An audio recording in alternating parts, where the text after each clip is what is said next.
हमारे खुदावंद प्रभु यीशु मसीह के तसल्ली बख्श नाम में आप सभी को मेरा सलाम कबूल हो। खुदा के लोगों, आज मैं आपसे मुबारक अल्फाज से हम कलाम होने जा रहा हूँ। वो मुबारक शब्द जब हम किसी को कोई मुबारकबाद देते हैं या धन्य कहते हैं।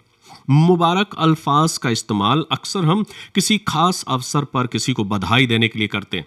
हम बड़े खुश होते हैं अगर किसी खास शख्स का मुबारकबाद हमको मिलता है, तो हम लोगों को बताते बताते नहीं थकते। सोचिए कि अगर हक ताला आपको मुबारक कहे। खुदा के कलाम में खुदा मुझसे और आपसे ये बातें करना चाहता है और मैं आपसे ये कहना चाहता हूँ, जरा सोचिए, कल्पना कीजिए, विचार करिए कि अगर हक ताला आपको मुबारक कहे तो आप कैसा महसूस करेंगे।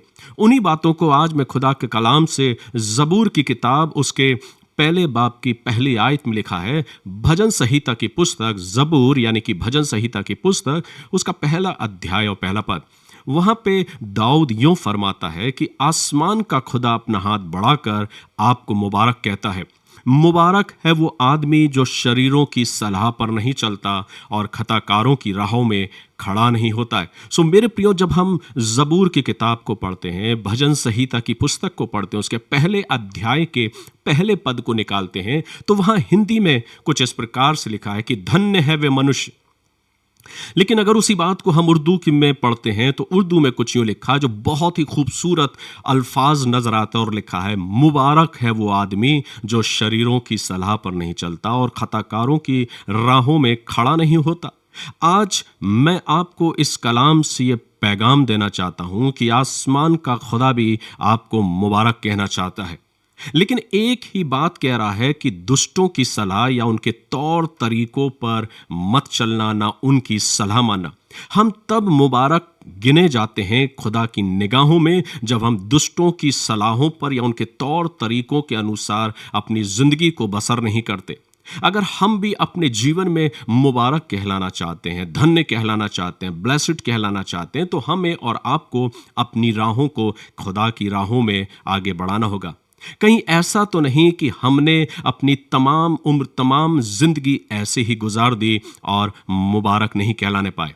आज खुदा का कलाम आपके लिए है कि क्या तू मुबारक बनना चाहता है?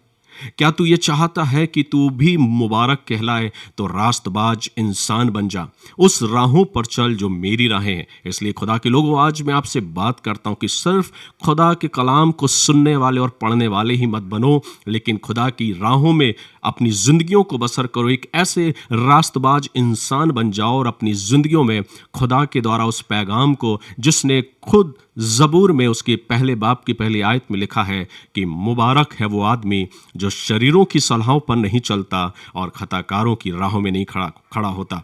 मेरे प्रियो, मैं आपसे यही गुजारिश करता हूं, मैं खुदा से दुआ करता हूं कि हम में से हर एक को खुदा अपनी रूहुल कुदूस इस प्रकार से भर दे कि हम खुदा की राहों में आगे बढ़ने वाले हो सकें और हम और आप भी मुबारक कहलाने वाले हो सकें। खुदा बाप आप सभी को बरकत दे और ऐसा अवसर दे कि हम अपनी ज़िंदगियों में खुदा के इस पैगाम को स्वीकार करें और अपनी ज़िंदगी में खुद भी मुबारक बनने वाले हो सकें। मैं खुदा का खादिम, खुदा का खिदमतगार, हर रोज़ आपके बीच में खुदा के कलाम से बातचीत करता हूँ। मैं भी आशीषित होता हूं जब मैं आपके बीच खुदा के कलाम को पेश करता हूं और आशा करता हूं कि आप भी आशीषित होंगे। खुदा बाप आप सभी को आशीष दे। God bless you.